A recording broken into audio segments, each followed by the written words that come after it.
a la circulación sanguínea. La diferencia del hepatocito con respecto a las otras células es que su regulación no va a ser mediada por las IRP y por la histidina. Digamos que el hepatocito tiene su mismo mecanismo de regulación, que va a ser a través del HFE, que es el producto del gen de la cromatosis. Ese HFE es el que va a regular el almacenamiento y la captación del hierro en el hígado, ya que él aumenta la expresión del DMT y él regula también los niveles de ferritina. Es por eso que en los pacientes que tienen alterado este gen están predispuestos a almacenar mucho más hierro o ferritina en el hígado y pasa lo que es la hemocromatosis. Entonces, Carlos más adelante ahondará más en ese tema, pero eso es como un abreboca de lo que viene. Como dije antes, el depósito de hierro en estos tipos de células es tóxico, ya que se da... ¿Qué problemas hemos tenido también? Nos están Estas niñas tienen, Eliana tiene... Ya que se da... No, ya, tienen que cerrar ya le voy a decir. Dile que venga enseguida. Llámala. Carlos, mira quién tiene el micrófono activado. Ya que se da una reacción llamada la reacción de Fenton, llamada así por su descubridor. Y es cuando esta reacción de Fenton, para que se dé, tiene que haber un medio ácido, un exceso de hierro y la presencia de peróxido de hidrógeno. Todo eso facilita esta reacción de Fenton, que va a terminar en una producción excesiva de radicales libres altamente reactivos.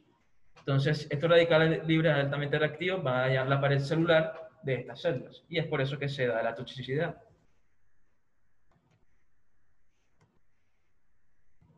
Otra cosa importante es que el depósito de hierro en los cardiomiocitos produce fracaso cardíaco y es la causa más frecuente de muerte entre los pacientes con hemosiderosis hereditaria no tratada y en la hemosiderosis secundaria a transfusiones repetidas. Como vemos aquí, entonces, dato curioso. Ya, lo último. Así como un dato más... Porque esto va más allá con sí. Yo quisiera primero que todo decirte que está bien revisado el tema.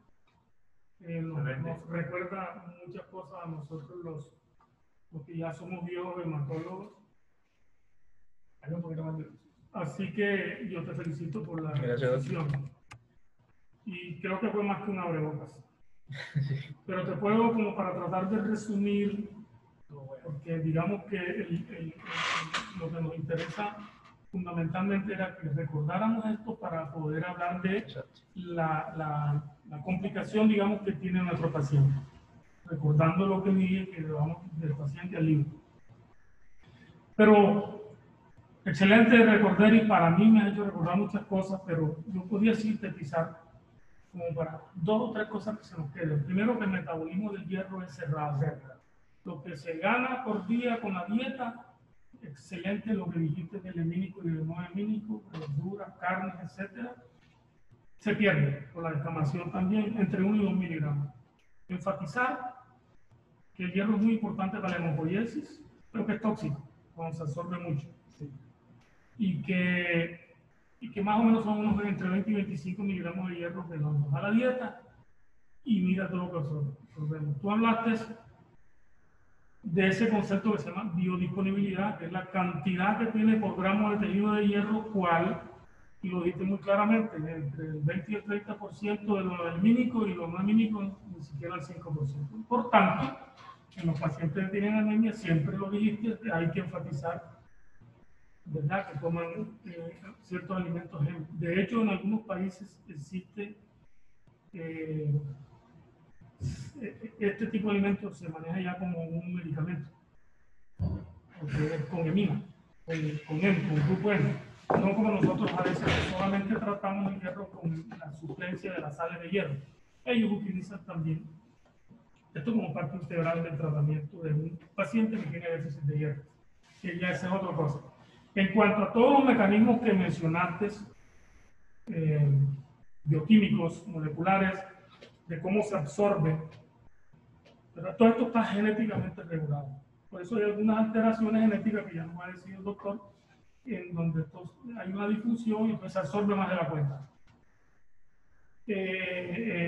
Ha sido muy clara tu explicación del camino que corre el que toma el hierro de la luz intestinal, de los alimentos, de la luz intestinal, hasta las otras células que lo mencionaste.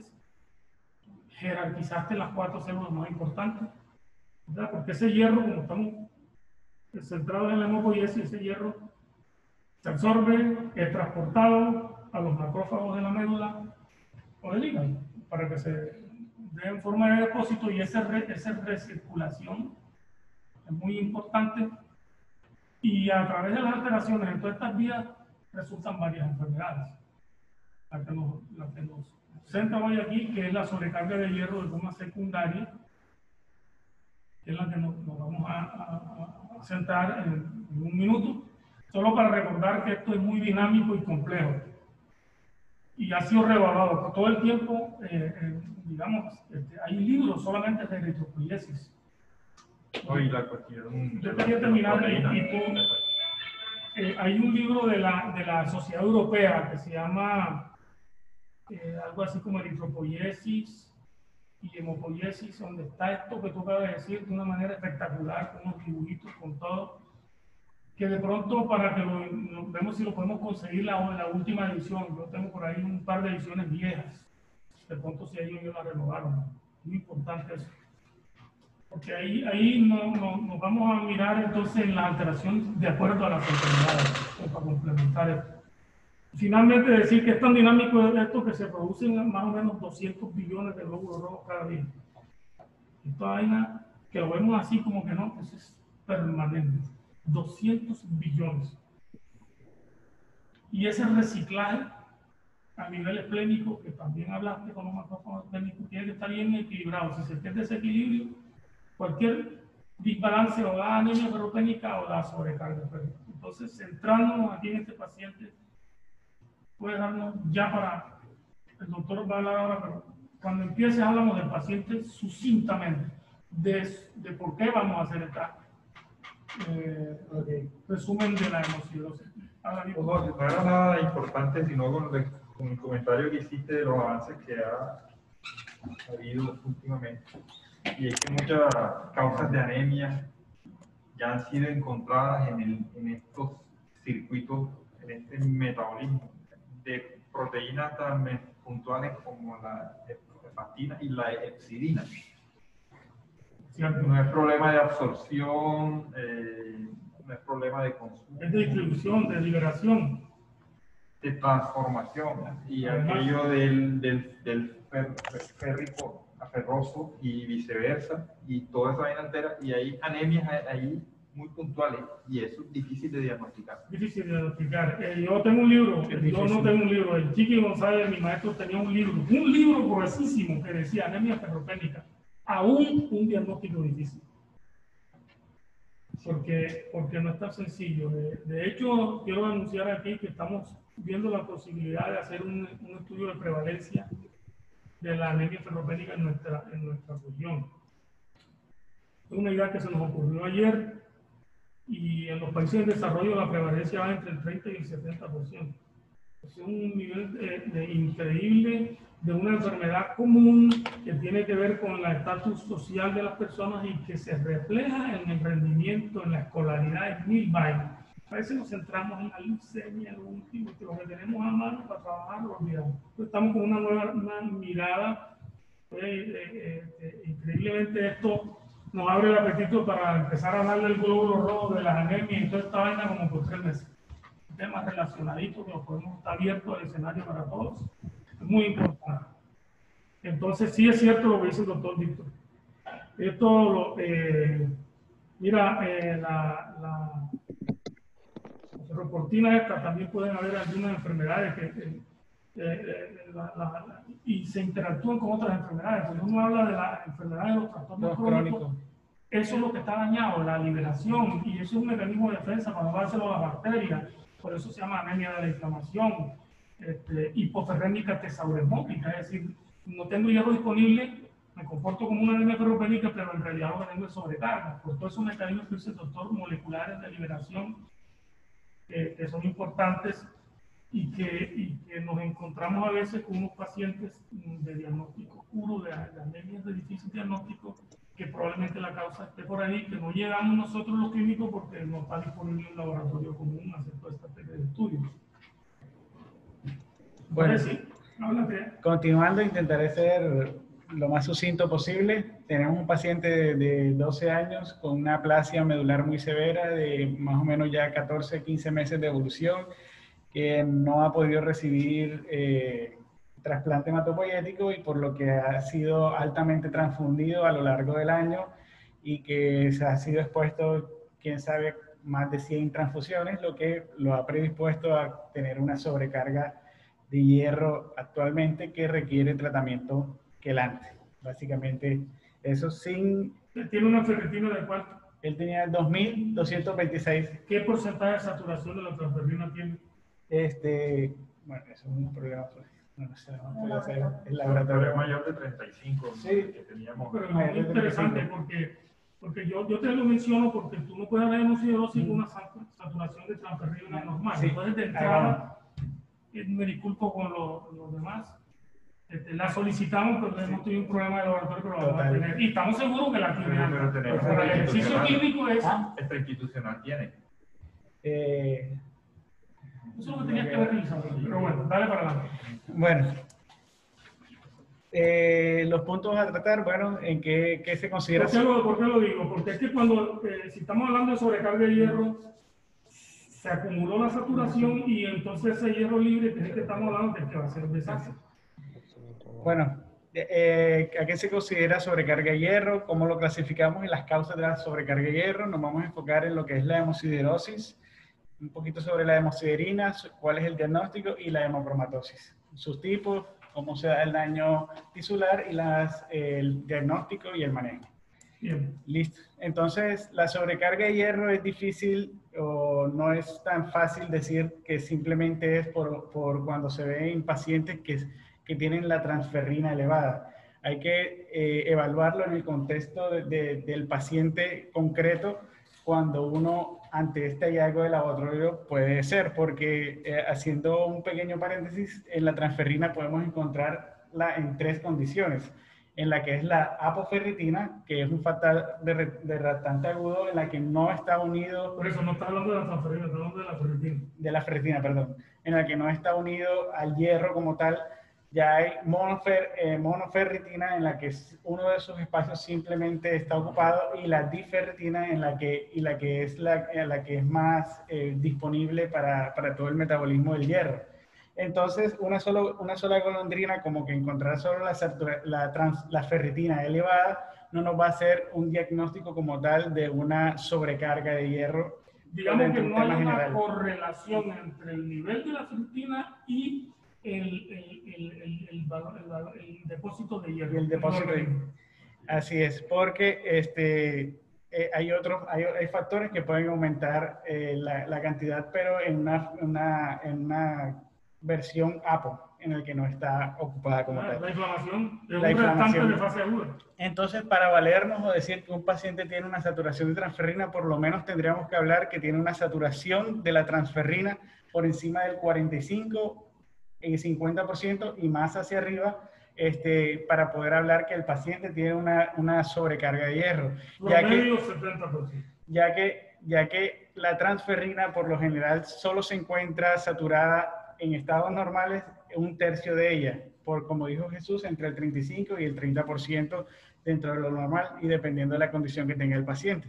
Bueno, tenemos que tener también, bueno, una ferritina elevada según el rango de referencia y algo muy importante y bastante diciente es la resonancia magnética que en los últimos años se ha visto en el que es un buen indicador y más en la proyección T2 estrella, que más o menos más adelante tengo algo adelantado, en el que nos va a mostrar hasta depósitos de hierro, aun cuando es muy bajo, aun cuando es muy bajo. Y ya también objetivamente cuando encontremos la mutación del gen en el que... No, el gen- pero eso tiene que ver con la sobrecarga transfuncional, que básicamente es la que estamos hablando. No, voy a hablar unas cositas poco de genética, pero no tanto. Por Y- eso, pero ahora estamos hablando de Así es. hemosiderosis secundaria. Así y es. de la hemocromatosis secundaria. Así es. Entonces, bueno, esta tablita hablaba sobre que ya Jesús habló sobre más o menos el valor de ferritina, pero eso depende de la referencia que cada laboratorio, Muy bien, y de la que el edad, laboratorio, tenga, perdón. La sobrecarga de hierro, entonces hay dos causas o dos causas mayores. Cuando hay una mayor ingesta o aportes, es un error de traducción ahí, en el que ya tenemos la sobrecarga transfusional, en el que vemos en estos pacientes con anemia plástica, síndromes mielodisplásicos, anemias hemolíticas y algunas talasemias, en las que la talasemia, haciendo un paréntesis, no simplemente va a estar por aumento de la recirculación del hierro, sino que también en las talasemias también se ve afectado la absorción del hierro, en el que se ha evidenciado que es mucho más alta. Entonces ya tiene dos formas de que el ingreso del hierro esté mucho más elevados. Entonces,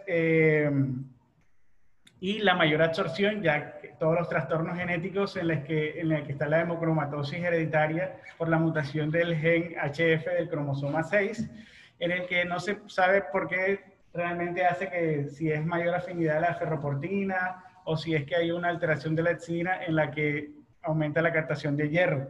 Y las anemias sideroblásticas, las hereditarias y algunas en las que hay una eritropoiesis ineficaz y hay una supresión de la acción de la hepcidina, por lo que va a permitir el mayor paso de hierro a través del enterocito. Quiero hacer un paréntesis aquí como especie de resumen, porque está dando una cantidad de información que nos podemos confundir. Todo lo que está diciendo es correcto.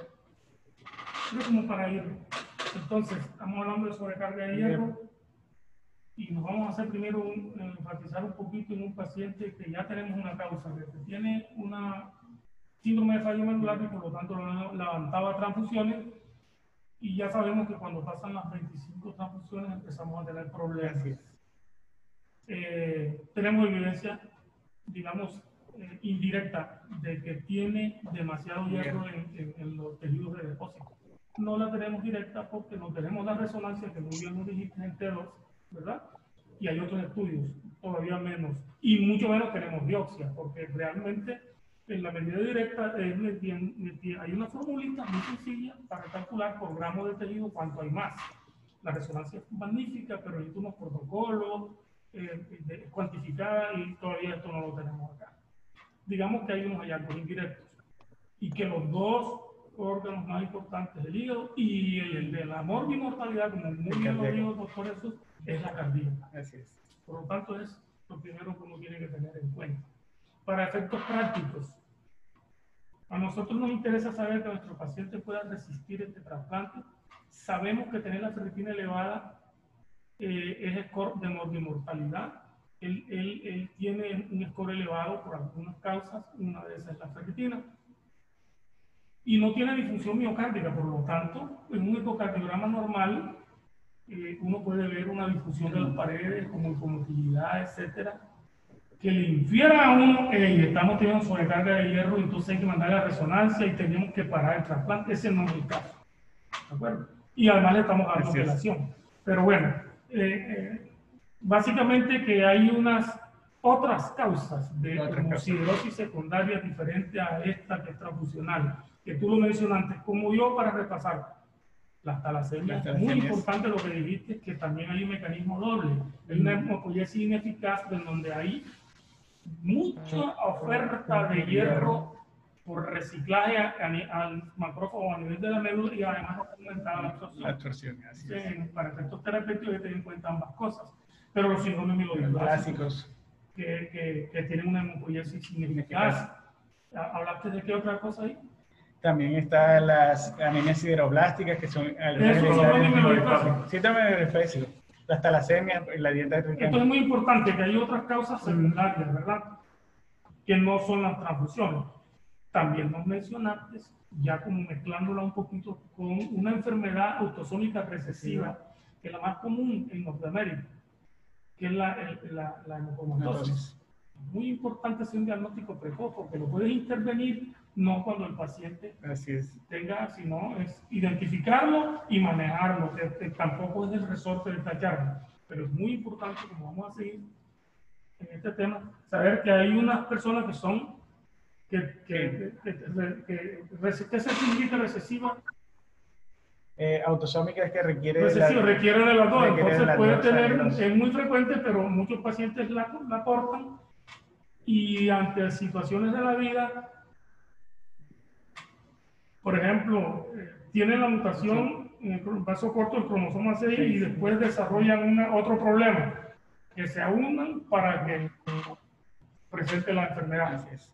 Por lo tanto, y para mencionar aquí, que no sé si lo van a mencionar luego, que hay otras hemocromatosis que son genéticas, pero son no diferentes de ese, sino en otros cromosomas. El cromosoma 2. Y entonces, ¿cuándo hace uno eso? Cuando uno tiene un paciente que tiene una saturación de transferrina elevada, ferritina sémica elevada, tiene un cuadro clínico compatible con una hemocromatosis, debilidad, dolor, dolor articular, artropatía, todo eso, y el examen de la mutación es negativo. Tiene que seguir buscando, y tú dices, inclusive llegará hasta la biopsia o a la resonancia. Eso es como para efectos prácticos. Esto no es común, pero a veces lo perdemos de vista ante pacientes. ¿Cuántos pacientes nos están viendo los reumatólogos con artrosis, con vaina de esas? Que como no tenemos comunicación con las otras especialidades, se comen los diagnósticos, así como cuántos no nos comeremos nosotros por no tener en cuenta eso. Muy importante la revisión, doctor. Sí. Bueno, como dato, cada glóbulo rojo, cada unidad de glóbulo rojo le aporta al paciente aproximadamente 250 miligramos de hierro que se sale que se sale justamente. No necesito entre 1 y 2 miligramos por día. Que se sale justamente del ciclo cerrado del hierro. Entonces, por eso es que entre todo y todas las complicaciones de la transfusión, esta es una causa muy tener en cuenta, ser muy expectantes con la transfusión solo. En ¿Por los eso casos cuál es la mejor transfusión? la que no se hace. No lo sabemos. Bueno, entonces, esto es una clasificación muy grande. Simplemente las primarias, las que se relacionan con la síntesis de la proteína reguladora del hierro. Las secundarias en la que entra la anemia la sobrecarga de hierro por transfusiones múltiples. Solo como dato curioso, esta que dice SLC004, que es una alteración en la ferroportina en la que se hace resistente a la hepcidina. Ese se ha visto en una población africana en el Bantú, en el que los pacientes se vieron que ellos producían una sobrecarga de hierro porque tomaban cerveza de los barriles directamente de acero. Pero algunos no lo presentaban, entonces buscaron esa mutación y lo encontraron que se encontraba en el cromosoma 2. Simplemente como dato curioso. Bueno, la hemocromatosis como tal, bueno, la sobrecarga de hierro, perdón, aquí le puse un espacio que no era.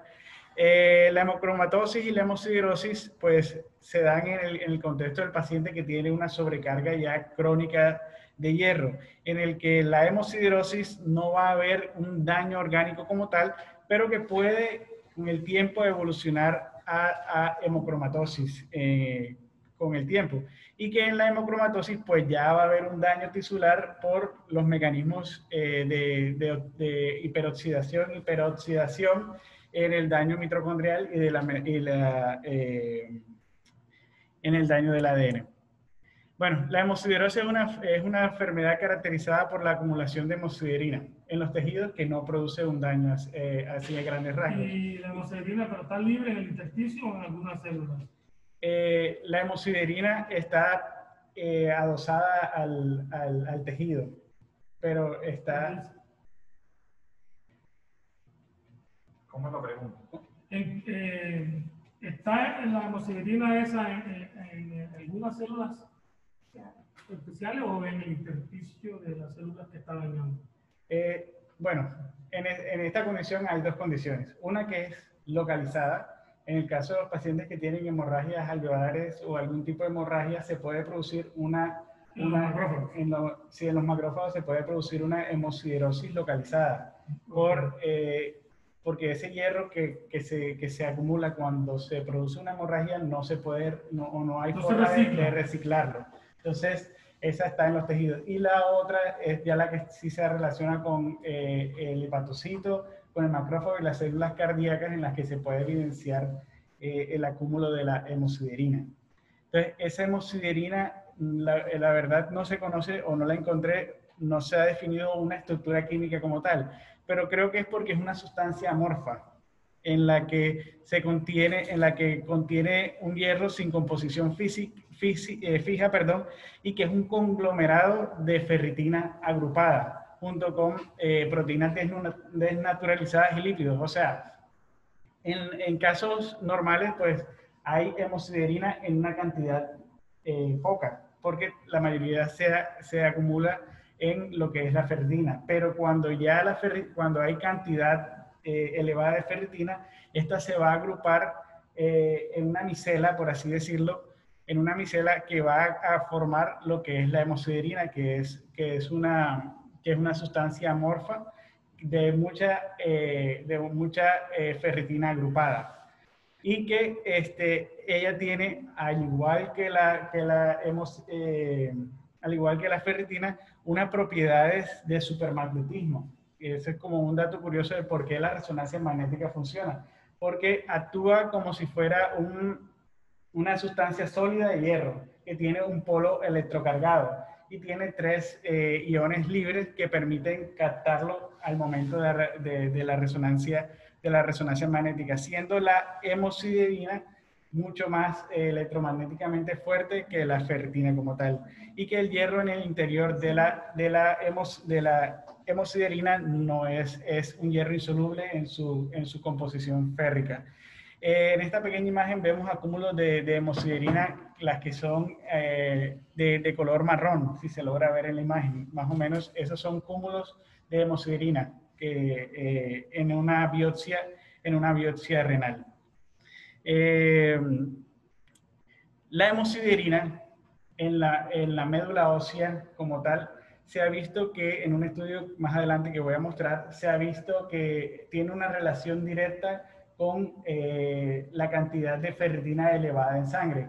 O sea que la médula ósea es, aparte de mostrar los depósitos de hierro en médula ósea, cuando hay un aumento de la hemosiderina en médula ósea, es una buena correlación entre el nivel de ferritina sérica y el depósito de hierro a nivel de la médula ósea. Tienes toda la razón, pero ya no pensando en la complicación, sino cuando uno está estudiando un síndrome anémico. Hay algo que no se está usando, ese hierro se está acumulando.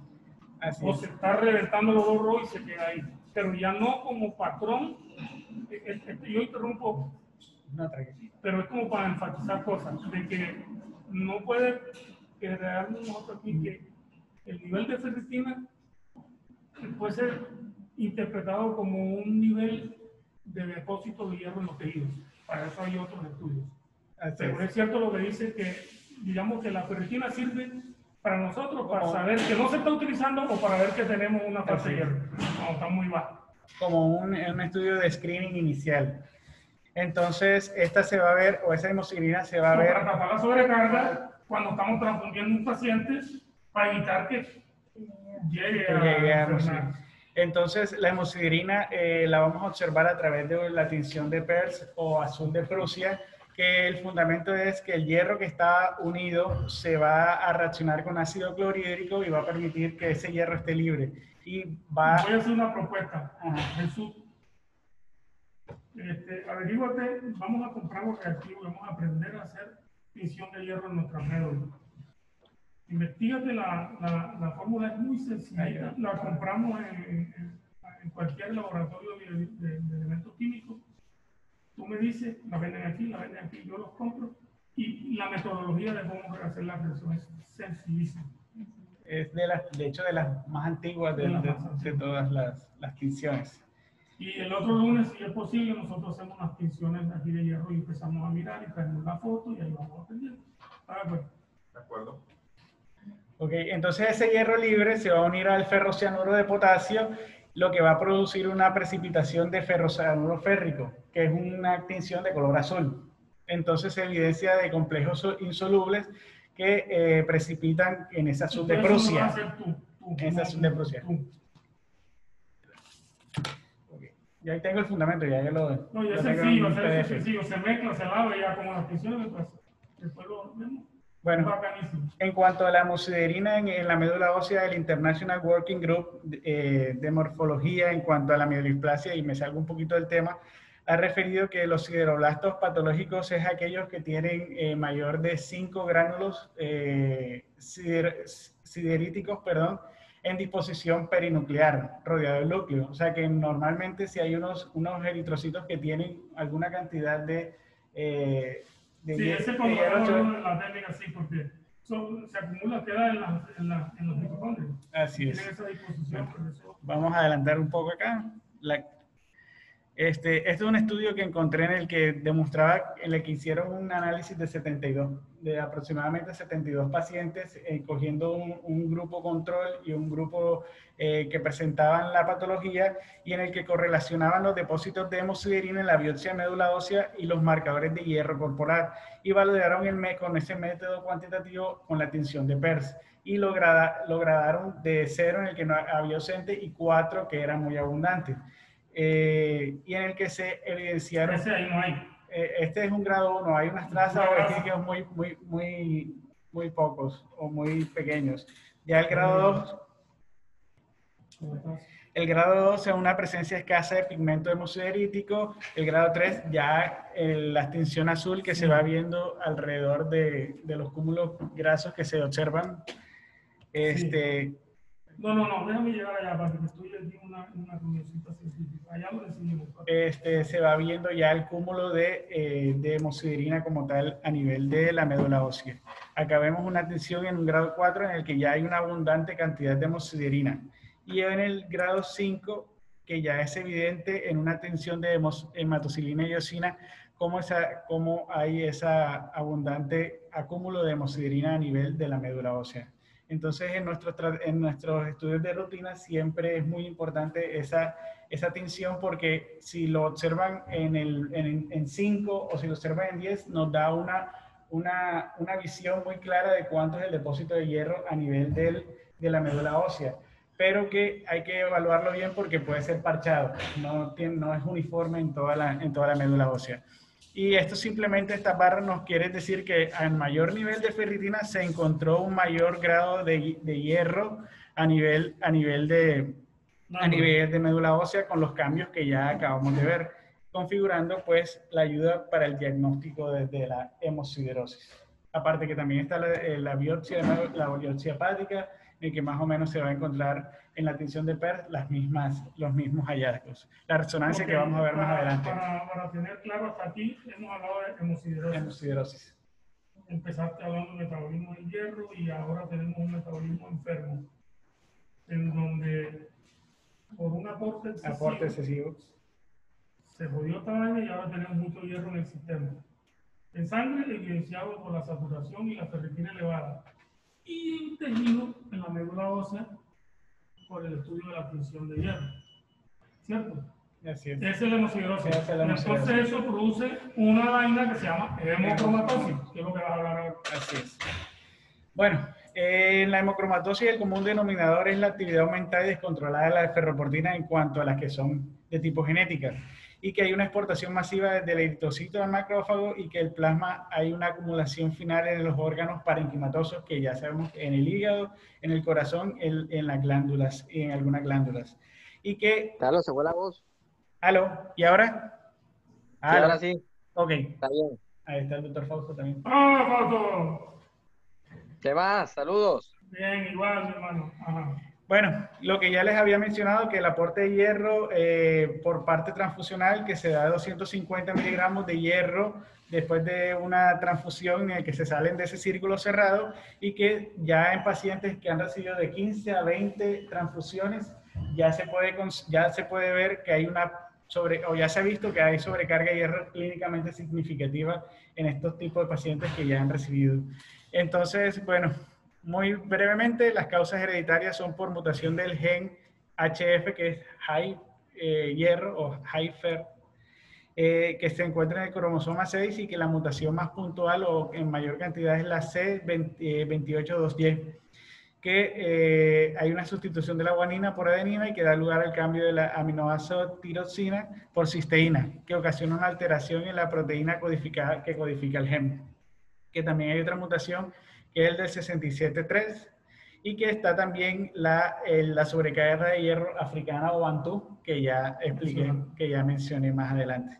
Entonces, es muy sencillo cómo el hierro produce daño a nivel tisular. Es como Jesús ya lo explicó, en la sobrecarga de hierro, para que se produzca el daño, se da la reacción de Fenton en un medio ácido en el que hay una sobrecarga de hierro, en este caso en su estado ferroso, que para poder unirse a la ferritina tiene que oxidarse con peróxido de hidrógeno y que se va nuevamente a formar el hierro férrico, produciendo una molécula libre de hidroxilo, y que esto van a reaccionar como un loop interminable. Se va a estar reduciendo y se va a estar oxidando todo el tiempo y va a dejar radicales libres de oxígeno, también va a producir hiperóxido, y lo que va a dañar la mitocondria, va a dañar la membrana del ADN y va a producir ya como daño tisular, fibrosis y todas las manifestaciones clínicas en el que ya más o menos hemos ido dilucidando. Y que ese daño,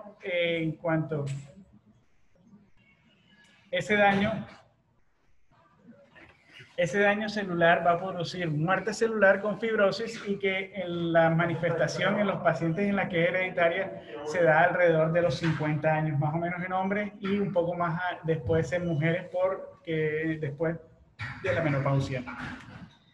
En cuanto a la fisiopatología, se puede dar enfermedad hepática en la mayoría de los casos, con una hepatomegalia significativa ya en los pacientes que no han sido tratados o no han sido detectados precozmente, en 13%. Perdón, doctor, pero tú estás hablando aquí es hemocromatosis primaria. Sí, bueno, cuando ya es hereditaria o transfusional, todos divergen en daño tisular Ok, pero todo esto es los datos de la hemocromatosis primaria. Sí. Pero es lo mismo al final. Al final es lo mismo, porque todas convergen en el daño tisular por los radicales libres. Muy bien. Entonces, porque puede llegar a tener en enfermedades tardías cirrosis y requerir un trasplante hepático como tal. Por eso es mejor siempre diagnosticarlo tempranamente. Y el 70% de los pacientes producen un bronceado o una hiperpigmentación en la piel, tanto los pacientes con hemosiderosis, tanto los pacientes con hemocromatosis. No, como todos en hemocromatosis, pero primaria o secundaria. Primaria o secundaria, en general. Y en el 48%, porque en el páncreas también se deposita, va a producir diabetes mellitus. Ya también están las artropatías que hablábamos, por acúmulo en los músculos y en las articulaciones, en mujeres amenorrea, hombres impotencia, e hipogonadismo. Y en las cardiopatías, pues la cardiopatía cardíaca congestiva en esta cantidad de pacientes entre 15 y 35% de los casos, y que puede ser causa de arritmias fatales, como es la taquicardia ventricular, que es la causa de mortalidad más alta, como nos explicaba Jesús, entre un 20 y un 30% de los pacientes. Entonces hay que estar vigilando muy bien. Regresando al primer slide, básicamente el diagnóstico es un paciente en un contexto clínico como el que tenemos, en el que sospechemos que puede tener sobrecarga de hierro, tiene una ferritina elevada por encima del rango de referencia y tiene una saturación de la transferrina por encima de 45 a 50. Y ya que hay casos específicos en los que consideremos mutaciones genéticas y aumento de la hemosiderina. La concentración hepática de hierro elevada podemos diagnosticarla bien sea por biopsia, que es una buena correlación, bien sea por médula ósea, que ya lo expliqué que es una buena correlación, pero la resonancia magnética es un buen indicador de cómo están los depósitos de hierro a nivel del hígado. Este es un estudio en el que en el que compararon la valoración no invasiva de la sobrecarga de hierro y encontraron una buena relación en la proyección T2 estrella al diagnóstico de la hemocromatosis y que sirvió para seguimiento. Me dio la respuesta al tratamiento. Más que todo, esta proyección o esta resonancia magnética ayuda mucho a diagnosticarlo en estados tempranos, cuando aún los depósitos incluso son muy bajos en esta misma proyección, porque la resonancia magnética hepática ya sea en T2, perdón, normal, sin estrella, y con, bueno, en el que omiten la grasa, no me acuerdo ya cómo es que se llama, ya puede verse también incluso, pero ya en rangos mucho más avanzados. Entonces, por eso es muy buena esta proyección para el diagnóstico precoz.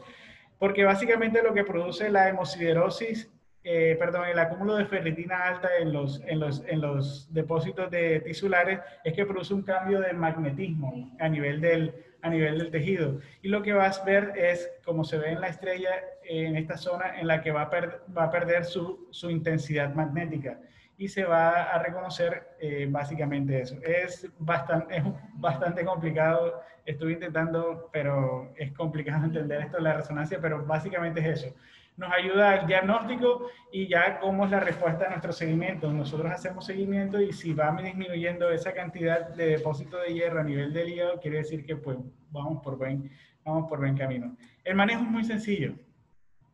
El principal objetivo es eliminar el exceso de hierro antes de que produzca un daño irreversible.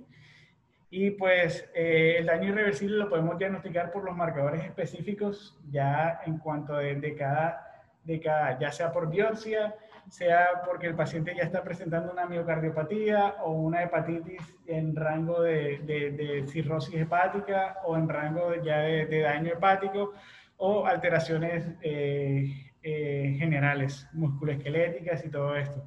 Y el manejo es muy sencillo, se quiere eliminar el exceso de hierro antes de que produzca ese daño. Entonces, una de las cosas sencillas que hay que tener en cuenta al principio en estos pacientes que tienen sobrecarga de hierro es la dieta. Hay que tener en cuenta, como dijo Jesús, que hay unos factores inhibitorios que sería bueno aportarle al paciente en cantidades para que no se absorba, como son los fitatos, los oxalatos, polifenoles y todos los ciertos, como para hacer un abordaje integral de este paciente desde la parte nutricional y que evitar esos factores potenciadores, como son las carnes rojas, el pescado y las aves, tratar de evitarlas para que, enfocando en nuestro paciente, para que, gracias a él, evitar que se le aporte mucho hierro y que la cantidad de vitamina C que se ha demostrado que ayuda a fijar el hierro y absorberlo mucho mejor, pues también evitarla en este tipo de pacientes. Se debe manejar en caso de la patología base, en nuestro caso puntual, la restricción en lo más que se puede de las transfusiones, evitando perpetuar este ciclo en el que se pueda ya cuando solo sea necesaria la transfusión. Por eso tratamiento muy expectante. En cuanto a los hemocromatosis hereditaria, la flebotomía sigue teniendo alta recomendación y es el tratamiento de elección en los pacientes que no tienen contraindicado hacerle una flebotomía e incluso una eritrocitaféresis, que no hay estudios que demuestren de superioridad cuál es mejor que otro, pero que es la de tratamiento de elección en los pacientes que se pueden individualizar y que pueden decir que sí pueden recibir una flebotomía. Y el segundo caso ya son los quelantes de hierro. Háblame de los quelantes de hierro. Adelante. Bueno, la flebotomía, cómo se hace, en fin. Los quelantes o quelar es secuestrar. El quelante de hierro lo que hace es unir el hierro a la molécula del fármaco, lo que va a ayudar a que esa unión pueda ser excretado a nivel urinario y puede eliminar la sobrecarga de hierro. Simplemente actúa como una pinza en unos sustancias químicas que son unos, ¿cómo que se llaman estos? Bueno, ahora no recuerdo. unas cadenas aromáticas que son, bueno, no me acuerdo, pero él fija el hierro como una pinza y ayuda a que se excrete a nivel urinario. Y que hay en presentaciones intravenosas y ya la presentación oral, como es el de Feracirol, simplemente es el tratamiento de elección. Bueno, el pronóstico con estos pacientes es bueno en aquellos pacientes que se hace el diagnóstico y el manejo antes de que se diagnostique un daño irreversible y que pueden evolucionar a cirrosis hepática y carcinoma hepatocelular y requerir un trasplante hepático. Arritmias cardíacas son las más mortales y pueden tener diabetes mellitus, tipo 2, en el caso de que no han sido tratadas. Y pues eso depende, el pronóstico ya depende de la patología de base, cómo ha sido tratada. Simplemente eso. Y bueno. Ok, muy bien, doctor. Yo quisiera hacerte dos preguntitas ya para terminar con relación, para centrarnos en nuestro paciente. ¿Qué dosis está recibiendo y cómo la calcularon? Él está recibiendo... ¿El doctor Fausto la revisó? Sí. Ok. Sí, señor. ¿Cuánto está recibiendo? Cada 12 horas. ¿Cuánto? 360 cada 12 horas. Cada 12. O sea, muy bien. ¿Cuánto hace que lo está recibiendo? 10 días. Hace 10 días. Esa dosis. Esa dosis, porque antes No le han pedido control. ¿Cada cuánto se puede pedir el control? le pedimos un control hace 4 días y todavía está igual. Y no ha habido cambio en la LT porque también tenía la LT elevada, tampoco ha habido cambio. Es un daño que nos podría de pronto indicar porque la LT es muy específica del hígado. Nos puede indicar que hay algo ahí, que no es colestásico, que sí de pronto es un daño del hepatocito como tal. Ok. Muy importante eso. Está con Ursacol. No, yo estuve revisando en cuanto a la relación entre hemocromatosis y ursadiol y pues no hay evidencia. No, pero es que aquí estamos hablando que tiene unas transaminasas elevadas. Que no hace parte del cuadro de la hemocromatosis tampoco. Es simplemente en la integralidad del tratamiento. No sé qué opina el doctor Fausto. Igual, doctor Fausto, habíamos quedado que de pronto en el trasplante. Doctor, ¿está por ahí? Sí, creo que habíamos quedado en iniciar, cuando tuviésemos una fecha próxima de trasplante, iniciarle todas las profilaxis. Okay, y también el proceso psicólico. Ok, de acuerdo. Y yo creo que es muy prematuro también hacerle control de ferritina tan rápido. Sí, es prematuro, yo sé. No sé, pero a veces es como por un control de calidad de la ferritina previa. No sé cuántas tenía antes. Pues ya tiene 2, ya sabe ese es el nivel. No, lo otro para mencionar, doctor, es que digamos que nosotros no estamos pensando que lo hepático es solo por sobrecarga de hierro, aunque colabora. El perfil de los lípidos es normal. Sí, señor, es normal. Okay. No, como para mencionar solamente de cultura general, que dependiendo de la urgencia de X tratamiento de los pacientes con estos problemas, se puede utilizar no uno, sino 2 quelantas. Y de hecho hay experiencia con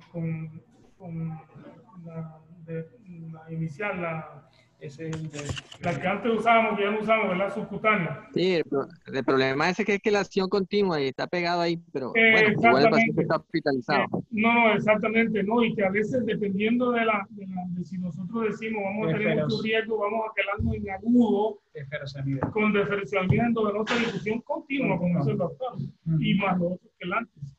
Pero no es el caso de este paciente. Era como para mencionar eso. No sé, algunas consideraciones, doctor Fausto. Carlos, la serología del niño salieron todas negativas, ¿cierto? Sí, señor. Todo hepatitis B, BDR, todo salió negativo. ¿Y en cuánto están las transaminasas ahora?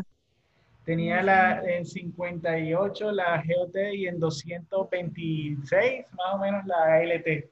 No tiene como así como un grado de hepatitis que a veces la vemos en 500, 1000, pero... Pero es importante, si no sí, tiene una transferase importante. Pero entonces yo pienso que sí, que lo que dice el doctor Pedro puede iniciarle el uso de soxicólico. Sí, vamos a hacerlo entonces si no hay ninguna otra cosa. Doctor, y como para agregar algo en tu experiencia de transfusión, por ejemplo, que aporte para la charla en relación a la sobrecarga de hierro en pacientes con talasemia y estas cosas que no pudieras aportar ahí como para aprovechar. Allá en mi residencia lo que teníamos más era sobrecarga de hierro por talasemia, especialmente. Bueno, y alguna que otra aplasia medular que no se podía trasplantar. Pero la mayoría tenían muy buena respuesta a la quelación oral. Por ahí Y en algún la que otro enfermedad paciente. falciforme, En la enfermedad falciforme, sí, pero bueno, yo ahí en la residencia no vi falciforme, vi 3, 4 pacientes. claro, No. porque ya casi no hay. Mi residencia en falciforme fue acá en Colombia. Sí, sí. Eh, Una pregunta, allá vi doctor, pocos pacientes. adicional. ¿Qué te parece a ti si nosotros hacemos una charlita de eritrocitaferesis en talasemia y en estas enfermedades? ¿Qué opinas Claro. de la eritrocitaferesis? La cuestión es que también quién la hace, ¿no? No, nosotros tenemos la capacidad de hacerla. Ya hicimos entrenamiento y todo. Es simplemente para pensar en ver si nosotros no podemos resolver un hueco de terapéutico que hay en la ciudad. Pero ¿qué te parecería a ti como pediatra? Si vale la pena, si no vale la pena. Mire, para mí vale la pena, pero ahí existe un pero. Por ejemplo, pues, ya como viendo para implementarla. Gabriel David Tarut no la indica, ni la va a indicar. ¿Qué dice de eso? No, son algunos pensamientos un poquito anticuados, pero él no la va a indicar. Ok, él no tiene, digamos, no tiene la experiencia. Yo no creo que haya tenido un paciente con esto. A veces es que no han tenido la experiencia, no han visto el beneficio con relación a la flebotomía. Y entonces eso es interesante tratar de hacer cambiar a un colega de pronto. O sea, sería interesante que él estuviera en la charla. Exacto, ¿no? Porque precisamente ya lo he discutido y él con sus pacientes ha sido reacio es por dar un ejemplo con él. Sí, de No acuerdo. sé la visión de pronto de otros colegas, Sí. sé que de pronto los otros de Marla tampoco la ha indicado. Claro, Y no hay creo la que la va a indicar. disponibilidad. Yo te digo que cuando nosotros estábamos aquí que no había trasplante, nadie indicaba un trasplante.